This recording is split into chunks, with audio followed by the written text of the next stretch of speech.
பாராயாக. உன் சத்துருவின் மாடாவது அவனுடைய கழுதையாவது தப்பிப்போக கண்டால் அதை திரும்ப அவனிடத்தில் கொண்டு போய் விடுவாயாக.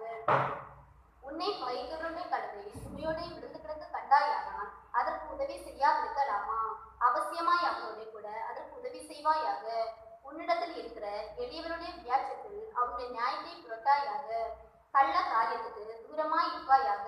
குற்றம் இல்லாதவனையும் நீதிமானையும் கொலை செய்யாயாக. நான் துன்மார்க்கனை நீதிமான் என்று தீர்க்க மாட்டேன். பரிதானம் வாங்காதிருப்பாயாக. பரிதானம் பார்வை உள்ளவர்களை குருடாக்கி நீதிமான்களின் வார்த்தைகளை புரட்டும்.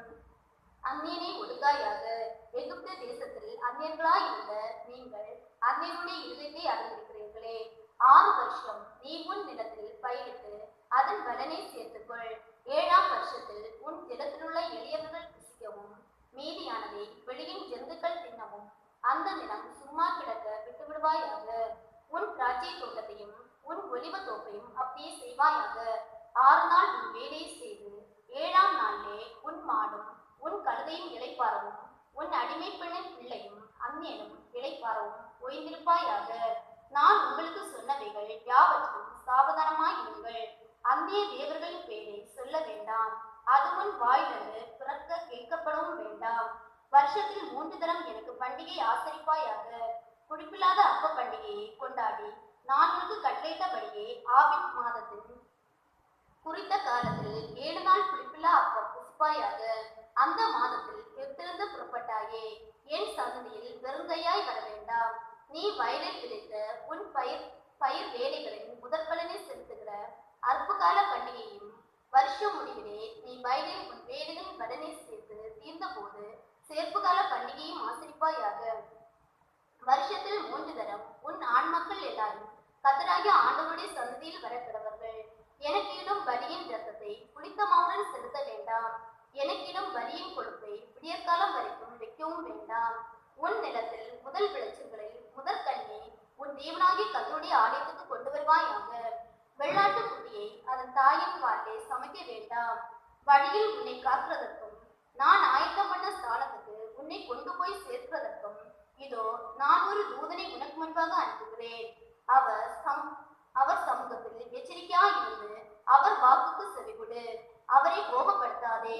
உங்கள் துரோகங்களை அவர் பொறுப்பதில்லை. என் நாமம் அவர் உள்ளத்தில் இருக்கிறது.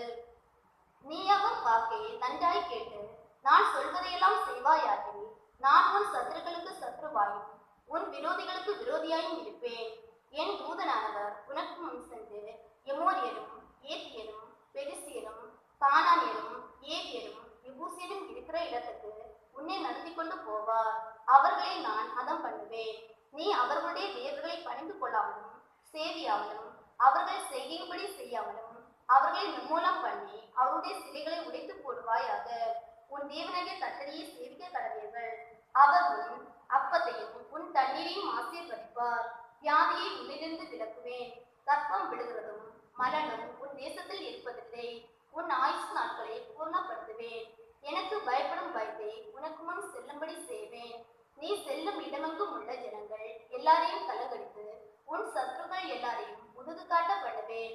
உன் முகத்துக்கு முன்னின்று ஏவியரையும் கானானியரையும் ஏத்தியரையும் துரத்திவிட குழந்தைகளை உனக்கு முன்னே அனுப்புவேன்.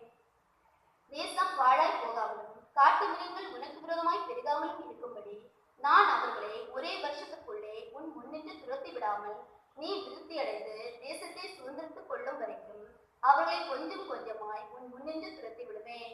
சிவந்த சமுத்திரம் தொடங்கி பெலிஸ்தரின் சமுத்திரம் வரைக்கும் வனாந்திரம் தொடங்கி நதி வரைக்கும் உன் எல்லையாய் இருக்கும்படி செய்வேன். நான் அந்த தேசத்தின் குடிகளை உங்கள் கையில் ஒப்புக் கொடுப்பேன்.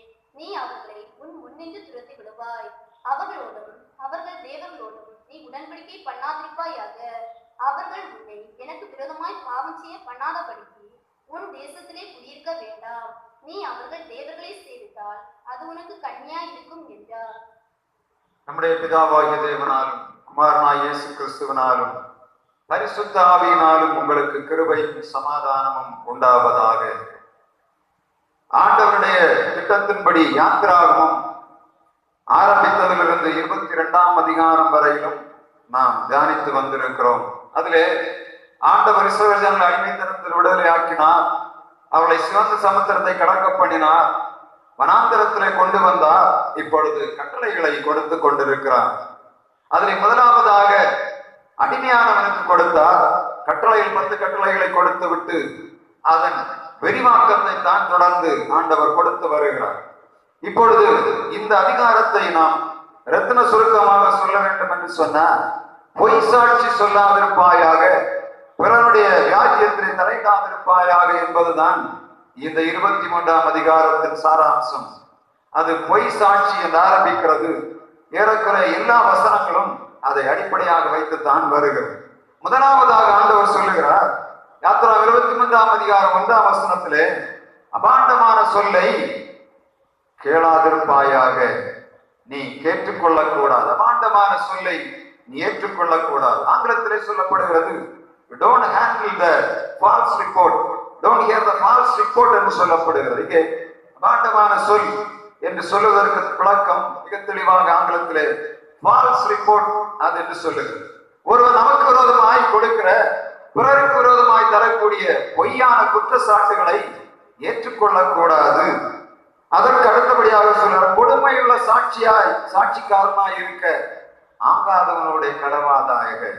கர்த்தருடைய வார்த்தை சொல்லுகிறது, ஆகாதவனுடைய கலக்கிறவன் கொடுமையான சாட்சிக்காரனாய் மாறி போவான். எனவே ஆகாதவனுடைய கலக்கக்கூடாது. ஆகாதவனையோடு என்று சொல்லக்கூடிய இந்த தமிழ் வார்த்தைக்கு ஆங்கிலத்திலே don't commune with the wicked என்று சொல்லப்படுது. துன்மார்க்கனோடு நீ இணைந்து போகக்கூடாது. நீ துன்மார்க்கனோடு இணைந்து போவாய் என்று சொன்னால் நீ பொய் சாட்சிக்காரனாய் மாறி போவாய். சாதாரணமான பொய் சாட்சிக்காரனாக அல்ல, கொடுமையான பொய் சாட்சிக்காரனாய் மாறி போவாய் என்று கர்த்தருடைய வார்த்தை சொல்ல. கொடுமையான பொய் சாட்சிக்காரன் சொன்னால் யார்? சாதாரணமாக ஒரு பொய்யை சொல்லுகிறவன் பிறருக்கு சேதம் அளிக்காதபடி ஒருவேளை அவனுடைய பொருட்களை நஷ்டப்படுத்தக்கூடிய அளவிலே அவன் பொய் சாட்சி சொல்லுவதை சாதாரண பொய் சாட்சிக்காரன் கணக்கிலே ஆண்டவர் வைக்கிறார். கொடுமையான பொய் சாட்சிக்காரன் சொன்னா ஒருவனை சாகும்படியாய் தீர்ப்பெழுதக்கூடிய பொய் சாட்சி நீதிபதிக்கு முன்பாக நின்று ஒருவன் சாக வேண்டும் என்று சொல்லக்கூடிய பொய் குற்றச்சாட்டை அவன் கொலை செய்யவில்லை, இவனை கொலை செய்தான் என்று சொல்லி ஒருவன் கண்ணால் பார்த்தது போல பார்க்காத ஒரு சாட்சியை சொல்லுவதுதான் கொடுமையான பொய் சாட்சி. அவன் பார்த்திருக்கவே மாட்டான். ஒரு ஆள் சொல்லிக் கொடுப்பார், அந்த வக்கீல் வேற யாராவது சொல்லிக் கொடுப்பாங்க, நான் அவனை கொலை செய்த, இவன் கொலை செய்தை நான் பார்த்தேன் என்று சொல்லுவதுதான் பொய்யான கொடுமையான பொய் சாட்சி. இது எங்கே நடந்தது? இந்த ஆகாபுடைய வாழ்விலே அதை நாம் பார்க்க முடியும். ஆகாப் தன்னுடைய அரண்மனைக்கு பக்கத்திலே அவனுக்கு ஒரு திராட்சை தோட்டம் நாபோத்துக்கு இருந்தது. இவன் ராஜாவா இருக்கிற இடத்திலே போய் கேட்கிறான், நீ இந்த திராட்சை தோட்டத்தை எனக்கு கொடு, அதற்கு பதிலாக உனக்கு உன்னதமான தோட்டத்தை தருவேன், நீ என்ன கேட்டாலும் தருகிறேன், எனக்கு இந்த தோட்டத்தை தா என்று சொன்னால் என் அரண்மனைக்கு பக்கத்தில் இருக்கிறது என்று சொல்லுகிறான். அப்பொழுது அவன் நாபோத் சொல்லுகிறான், இல்ல நான் தர முடியாது. காரணம் என்ன? என் தகப்பனுடைய சுதந்திரம், எனக்கு வழி வழியாய் பாட்டன் வழியாய் தாத்தா வழியாய் வருகிற சொத்து, அதை நான் ஒருவனுக்கு கொடுக்க மாட்டேன் என்று சொல்லுகிறான். நீ ஒருவேளை இன்றைக்கு ராஜாவா இருப்பாய், நாளைக்கு ராஜாவா இல்லாம போக முடியுமானால் எனக்கு தந்திருக்கிற சொத்து உரிமை எனக்கு சொந்தமானது என்று சொல்லி ராஜாவிடத்திலே சொல்லுகிறான், அவனுக்கு தரமாட்டேன் என்று சொல்லுங்க. அவ்வளவு துணிகரமா சொல்லி இருக்கிறான் இல்லையா? அவ்வளவு வைராக்கியம். என் தகப்பனுடைய சொத்து அது எனக்கு சொந்தமானது, என் தாத்தாவுடைய சொத்து எனக்கு சொந்தமானது, ஒருவனும் கொடுக்க மாட்டேன் என்று சொல்லி அவன் சொன்ன உடனே ஆகாப் போய் சஞ்சலத்தோடு வீட்டிலே படுத்திருக்கிறான். மனைவி வருகிறாள், ஏசபேல் வந்து சொல்லுகிறார், நீ ஏன் துக்கமாக இருக்கிறாய்? அவன் சொல்லுகிறான், பக்கத்தில் உள்ள நாபோத் அவருடைய திராட்சை தோட்டத்தை எனக்கு தரமாட்டேன் என்று சொல்லுகிறான். ஏசபேல் சொல்லுகிறாள், இவ்வளவுதானா? நீ ராஜாவா இருக்கிறாய், இந்த சொத்தை எடுக்கிற ஏன் உன்கிட்ட போய் கேட்ட, என்னிட்ட கேட்க வேண்டியதான் என்று சொல்லுகிறான். அவள் என்ன செய்யறான்? ஆகாவுடைய பெயரிலே ஒரு கடிதத்தை ரெடி பண்ணி அந்த தேசத்துல மூப்பர்களுக்கு அனுப்புகிறார். அனுப்பி சொல்லுகிறான், நீங்கள் நாபாலுக்கு விரோதமான சாட்சியை உருவாக்குங்கள். நாபோத்துக்கு விரோதமாக நீங்கள் ஒரு 2 பொய் சாட்சியை உருவாக்குங்கள். நாபோத் தேவனையும் ராஜாவையும் தூஷித்தான் என்று சொல்லி அவன் மேல் கல்லறிந்து கொள்ளுங்கள் என்று சொல்லி 1 ராஜாக்கள் 21ஆம் அதிகாரம் 10ஆம் வசனத்திலே அந்த செய்தி குறிக்கப்படுகிறது. நாபோத் என்ன செய்தான்? செய்தது என்ன? ராஜாவுக்கு அந்த தோட்டத்தை தரமாட்டேன் என்று சொன்னான். ஆனால் நடந்த காரியம் என்ன? யேசபேல் சொல்லுகிறாள், நீ பொய் சாட்சிக்காரர்களை நிறுத்து, என்ன செய்யணும்? நாபோத் ராஜாவை தூஷித்தான், தேவனை தூஷித்தான் என்று சொல்லு. அப்படி சொல்லும் போது அவனை கல்லெறிந்து கொள்ளுங்கள். இதைத்தான் கொடுமையான பொய் சாட்சி என்று சொல்லுவது. கர்த்தருடைய வார்த்தை சொல்லுகிறது, அபாண்டமான பழி சொல்ல ஏற்றுக்கொள்ளாதே, கொடுமையான இந்த பொய் சாட்சிக்காரனாக மாறாதே என்று சொல்லுகிறார். அது எவ்வளவு வேதனைப்படுத்துகிறது என்பதை நாம் புரிந்து கொள்ள வேண்டும். ஒருவன் செய்யாத குற்றத்துக்கு சாட்சி சொல்வதற்கு ஒருவர் போகவே கூடாது. ஒரு கிறிஸ்தவனாக நாம் இருக்கிறோம், நாம் காணாத சாட்சியை கண்டேன் என்று சொல்லவே கூடாது. அது தலைமுறைகளுக்கு வைக்கப்பட்டு ஆண்டவர் தெளிவாக பார்க்கிறான். செய்யாத காணாத காரியத்தை நீ ஏன் சொன்னாய் என்று கேட்பார். இங்கே ஒரு இடத்துல நியாய தீர்ப்பை ஆண்டவர் எழுதி வைத்து விடுவார். நிறைய நேரங்கள்ல நாங்கள் ஜெபம் பண்ண போவோம், வருஷக்கணக்கில் மாதக்கணக்கில் நேயருக்காக ஜெபம் பண்ணுகிறோம். ஆண்டவர் பதில் கதறுவதே இல்லை. அவர் சொல்லுவார், நீ அங்க சும்மா இரு என்று சொல்லுவார். காரணம் என்ன? அங்க எழுதி வைத்திருப்பார். ஆண்டவர் அம்மையில தலையெழுத்த நல்லா சொல்லி பார்ப்பார், கேட்கவே மாட்டாங்க. கடைசியில ஆண்டவருடைய தண்டனைக்கு ஆளாகிறார். ஆண்டவர் தெளிவாக சொல்லுகிறார், செய்யாத. என்ன ஆண்டவருடைய வார்த்தை சொல்லுகிறார், நான் யார்? துன்மார்க்கனை நீதிமான் என்று தீர்க்கிறவர் அல்ல என்று கர்த்தருடைய வார்த்தை சொல்லுகிறார். யாத்திராகமம் 23ஆம் அதிகாரம் 7ஆம் வசனத்தோட ஆலோசனை கடைசி பகுதியை 23:7. நான் துன்மார்க்கனை நீதிமான் என்று தீர்க்க மாட்டேன். எப்படி?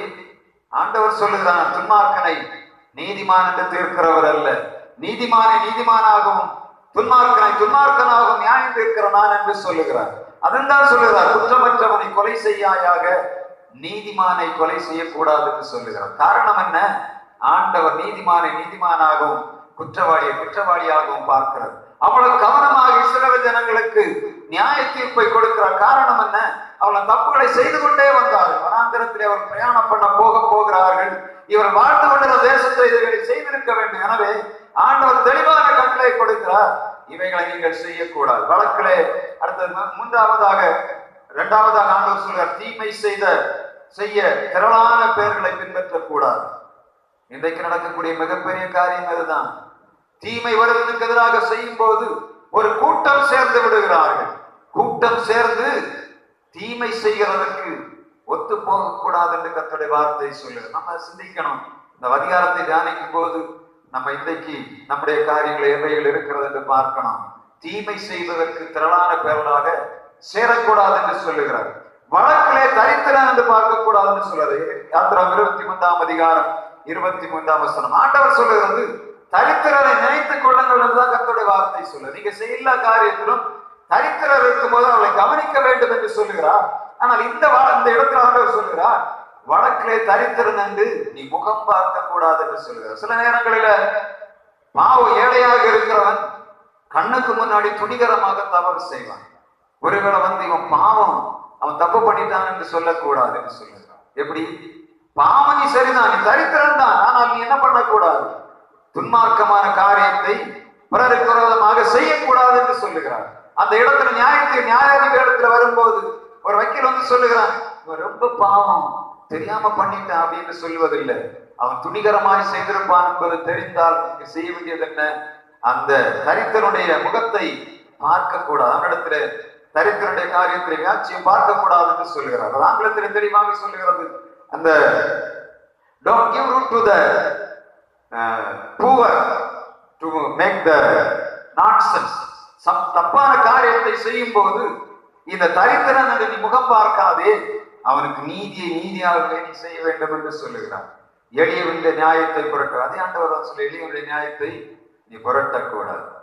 தப்பு பண்ணவனுக்கு தண்டனை கொடுக்கிறார், எளியவனுடைய நியாயத்தை புரட்டக்கூடாது என்று சொல்றார். பணக்காரன் ஏழையும் வருகிறார்கள்.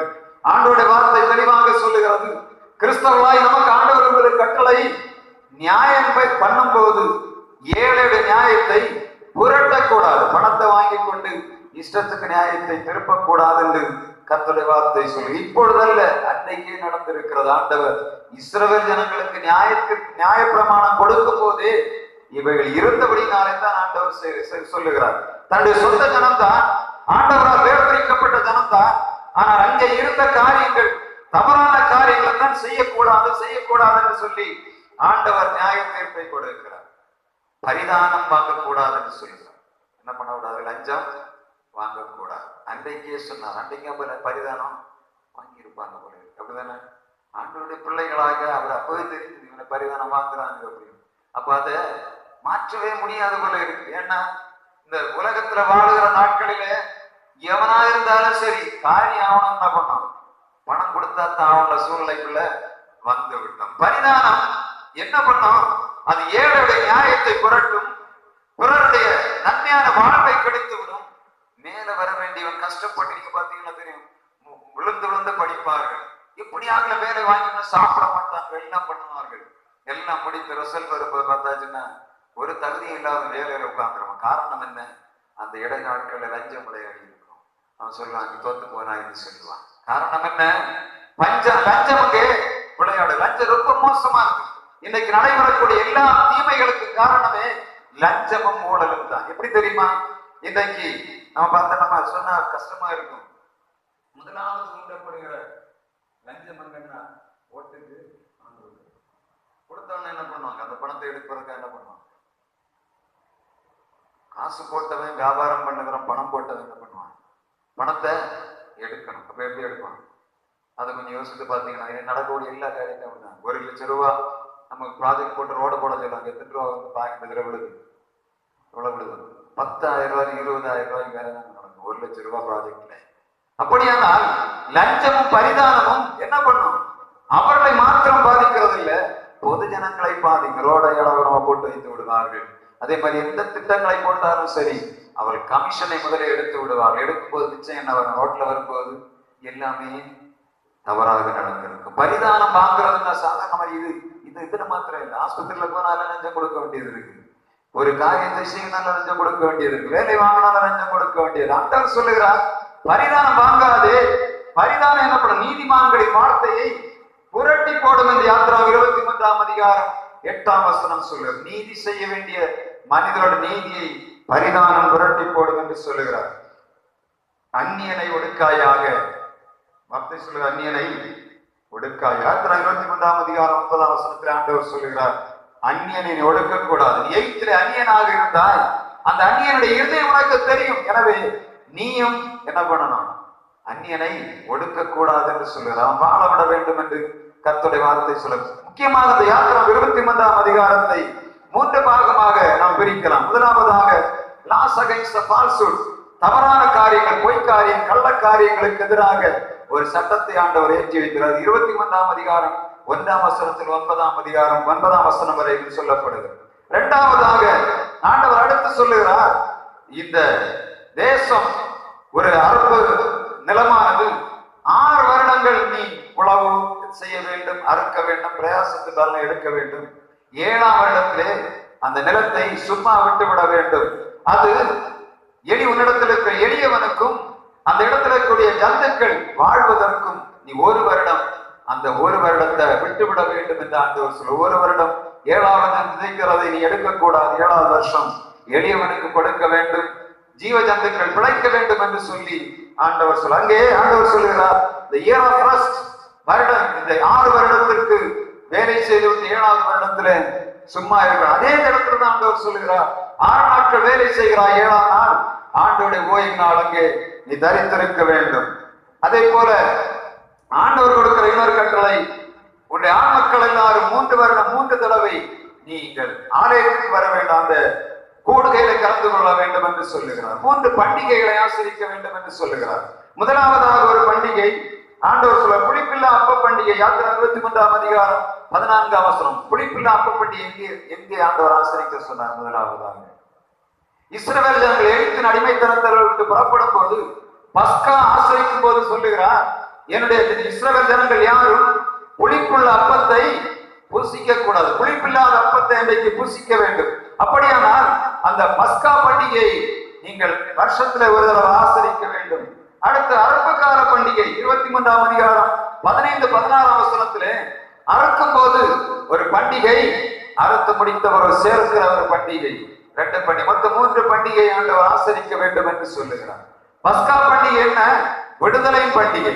அறுப்பு பண்டிகை என்று சொன்னால் என்ன? ஆண்டவர் ஒரு வருடம் அல்லது ஒரு மாதம், 3 மாதம், 6 மாதங்களிலே தருகிற விளைச்சலை அறுக்கிற நாள். அதுவரை ஆண்டவர் எல்லாவற்றுக்கும் பாதுகாத்து நம்முடைய கையில தந்தாரு அந்த அறுப்பு. சேர்ப்பு என்று சொன்னால் என்ன? ஆண்டவருக்கு கொடுக்க வேண்டிய காரியத்தை ஆண்டவருக்கும், அரசாங்கத்துக்கு கொடுக்க வேண்டிய அரசாங்கத்துக்கு கொடுக்க வேணும். சேர்ப்பு பண்டிகை என்று சொன்னா எல்லா ஜனங்களும் அவர்கள் அறுத்த அந்த காரியங்களை சேர்த்து பண்டசாலைக்கு கொண்டு வர வேண்டும். அதை போல தேவனுடைய ஆலயத்துக்கும் கொண்டு வர வேண்டும். தசமபாகத்தை அந்த ஆண்டவர் சொல்லுகிறார். அந்த பண்டிகையிலே வருடத்தில் 3 தினம் ஆண் மக்கள் அனைவரும் ஆண்டவரிடத்திலே வர வேண்டும். அதே போல அதை தொடர்ந்து நீங்க பாத்தீங்கன்னா சொல்லுகிறார், உன் முதற்கனி, நம்ம புதன்கிழமையிலும் அதை தியானித்தோம். முதற் பழம், முதற்கனி அவை ஆண்டவருக்கு கொண்டு வரப்பட வேண்டும். சேர்ப்பு கால பண்டிகை நீங்க பாத்தீங்கன்னா 20ஆம் வசனத்திலிருந்து 35ஆம் வசனம் வரையிலும் ஆண்டவர் சொல்லுகிறார். அங்கதான் சொல்லுகிறார், நான் உன்னை கீழாக்காமல் மேலாக்க போகிறேன். உன்னுடைய தேசத்திலே கற்பம் விடுகிறது இல்ல, மலடு இருப்பதில்லை. காரணம் என்ன? நீ ஆண்டவருக்கு கொடுக்க வேண்டிய காரியத்திலே உண்மையா இருக்க வேண்டும் என்று ஆண்டவர் சொல்லுகிறார். 3 முக்கியமான காரியத்தை ஆண்டவருக்கு வைக்கிறார். முதலாவதாக பொய் வழக்கில் பொய் சாட்சி சொல்லாதிருப்பாயாக. 2வது ஓய்வு நாளை பரிசுத்தமாய் ஆசரிக்க நினைப்பாயாக. 3வதாக உன் கையிடுகிற பிரயாசங்களில் ஒரு ஆசீர்வாதத்தை ஆண்டவருக்கு நீ செலுத்த வேண்டும் என்பதற்காக ஆண்டவர் சொல்லுகிறார், உன் தேவனாய கர்த்தரை கனம் பண்ணுவாயாக என்று சொல்லக்கூடிய வார்த்தை எங்கே வைக்கப்படுகிறது. நீதிமொழிகள் 3ஆம் அதிகாரம் 9ஆம் வசனம் 10ஆம் வசனத்திலே ஆண்டவர் அங்கே எழுதி வைத்திருக்கிறார். என்ன எழுதி வைத்திருக்கிறார்? உன் விளைவின் முதற் பலனாலும் நீ கர்த்தரை கனம் பண்ண, அப்பொழுது உன் திராட்சரசம் புரண்டு போடும், உன் ஆலைகளிலே தானியம் நிரம்பி இருக்கும் என்று கர்த்தருடைய வார்த்தை சொல்லுகிறார். கர்த்தரை கனம் பண்ண வேண்டும் என்று சொல்லி ஆண்டவருக்கு வைக்கிறதை பார்க்க முடியும். யாத்திராம் 23ஆம் அதிகாரம் ஆண்டவர் ஜனங்களுக்கு கொடுக்கும் 3 காரியத்தை அங்கே வைத்திருக்கிறார். அதை நாம் நினைவில் கொண்டு வாசிக்கணும். வேத பாடத்தை நாம் வாசிப்பது மாத்திரமல்ல, வீட்டுல போய் நீங்க திரும்ப வாசிக்கணும். கர்த்தர் உங்களுடைய காரியங்களிலே ஜெயம் தரும்படியாய் இந்த ஒரு நாள்ல, ஒரு வாரத்துல 2 அதிகாரத்தை நாம் எடுக்கிறோம். என்னை தொடர்ந்து நான் இந்த மாதம் 1ஆம் தேதி முழுவதுமாக இரவு 9 to 10 ஜெபம் வைத்திருக்கிறேன். வருகிறவர்கள் பாருங்க, 9 to 10. எதற்காக? நாம் இந்த 10 மாதங்களை கடந்து இந்த வருடத்தை முடிக்க போகிறோம். 60 நாட்கள் ஆண்டோடைய சமூகத்திலே நாம் தரித்திருக்க வேண்டும். காலையில முடிந்தா 6 மணிலிருந்து 7 மணி வரை, 5:30 மணிலிருந்து வர முடிந்தா வாங்க. ஆண்கள் எல்லாரும் 10 மணியில 9 மணிலிருந்து 10 மணி வரை 1 மணி நேரம் உங்கள் குடும்பத்துக்காக, உங்கள் ஆசீர்வாதத்துக்காக ஜெபிப்போம். கர்த்தர் தேசத்துல அதிசயங்களை செய்வார். நம்முடைய ஆலயம் நிரப்பணும்னா ஜெபத்தை ஆலயத்திலே நிரப்பணும். ஆண்டவர் அதைத்தான் எதிர்பார்க்கிறார். நம்முடைய ஆலயத்தில் எழுப்பக்கூடிய ஜெபமானது நம்முடைய வறுமையை மாற்றும். ஆலயத்திலே காணப்படுகிற எல்லா வறுமைகளையும் மாற்ற ஆண்கள் கண்டிப்பாக 1 மணி நேரம் நாம் ஜெபிக்கும் போது நம்முடைய ஆலயம் மாற்ற, நம்முடைய குடும்பம், நம்முடைய குடும்பத்திலே காணக்கூடிய பிரச்சனைகள் இவைகளெல்லாம் அமற்று போகுது. நான் அனுபவத்திலே பேசிக் கொண்டிருக்கிறேன். இரவு 11 மணிலிருந்து 12 மணி வரை தொடர்ந்து ஜெபித்துக் கொண்டிருந்தோம். ஒரு கூட்டமாக நாம் சென்னைப்பட்டணத்துல நாங்கள் உட்கார்ந்து ஜெபிப்போம். பகல் நேரத்துல கஷ்டப்பட்டு வேலை செய்வார்கள். இரவு நேரத்துல 1 மணி நேரம் விழுந்து கிடப்போம். அந்த சபை இன்னைக்கு பார்த்தீங்கன்னா வளர்ந்து பெருகி இருக்கிறது. நம்முடைய வளர்ச்சி நம்முடைய முழங்காலில் இருக்கிறது, நம்முடைய ஆண்டோடைய சமூகத்தில் இருக்கிறது என்பதை உணர்ந்து கொள்ள வேண்டும். நான் இதிலிருந்து மற்ற நாட்கள் நான் கூடிய மட்டும் 9 மணிக்கு இங்கே வந்து விடுவேன். நான் வராம இருந்தாலும் நீங்க திறந்து 9லிருந்து 10 மணி வரை ஜபத்தை பண்ணுங்க. நான் அப்படிங்கிறது ஏதாவது மீட்டிங் இருந்தால் நாங்கள் கேரல் சர்வீஸ் இருக்கு, அது முடித்து விட்டு வருவதற்கு லேட் ஆகும்னு சொன்னா நீங்க வந்திருந்து கண்டிப்பா 9 மணிலிருந்து 10 மணி வரை நான் ஜெபிக்க போகிறோம். இதுல இருந்ததை நான் ஆரம்பித்திருக்கிறேன். பாருங்க, ஆண்டோடைய வல்லமை நம்ம தீர வெளிப்படணும். நம்முடைய ஆலயம் வறுமையாய் கிடக்கக்கூடாது. கர்த்தர் அதிசயத்தை செய்யணும்னா நம்முடைய முழங்கால்கள் முடக்கப்பட வேண்டும். தேவனுடைய ஆலயத்திலிருந்து எப்பொழுதெல்லாம் சத்தம் எழுப்புகிறதோ அப்பொழுது கர்த்தர் தம்முடைய தூதரை அனுப்புகிறார். இங்கே ஆண்டவருக்காக வைராக்கியமாக எழும்பக்கூடிய ஜனங்களை ஆண்டவர் தேடிக்கொண்டிருக்கிறார். 2024ஆம் வருஷம் முடிவதற்குள்ளாக நாம் அதிசயத்தை காண வேண்டும் என்று சொன்ன நம்ம ஆண்களாக எழும்பணும். பெண்கள் வீட்டுல ஜெபம் பண்ணுகிறாங்க. ஆண்களாகி நமக்கு பகல் நேரங்களிலே ஜெபிப்பதற்குரிய வாய்ப்பு கிடைப்பதில்லை. இரவு நேரத்திலே வந்து நம்முடைய பாவங்களை அறிக்கையிட்டு நம்முடைய ஆண்டவருடைய சமூகத்திலே நம்முடைய குறைகள் எல்லாவற்றையும் சொல்லி புது மனிதனாய் மாறி நாம் ஆசீர்வாதம் பெற்று பிறருக்கு ஆசீர்வாதமாய் மாறும்படியாய் ஆண்டவர் அனுகிரகம் பாராட்டுவார். எனவே காலையில சாயந்தரம் எல்லாம் வரலாம். 4 மணிக்கு 4 மணிக்கு வந்து கொஞ்ச நேரம் இருந்துட்டு போனா நல்லா இருக்கும். 4:30 5 மணிலிருந்து 5:30 மணி வரை ஜெபத்தை வைத்து இருக்கிறோம்.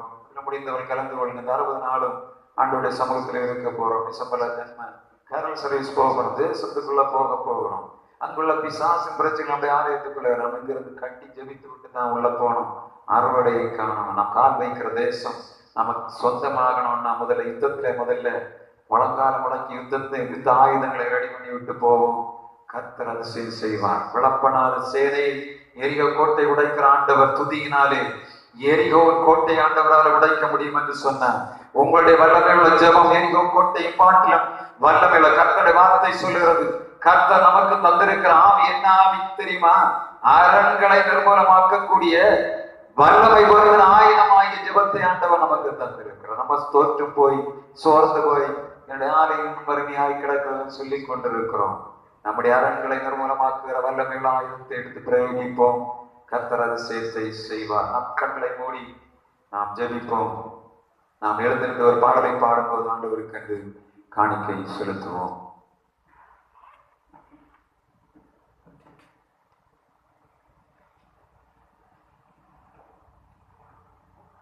கர்த்தர்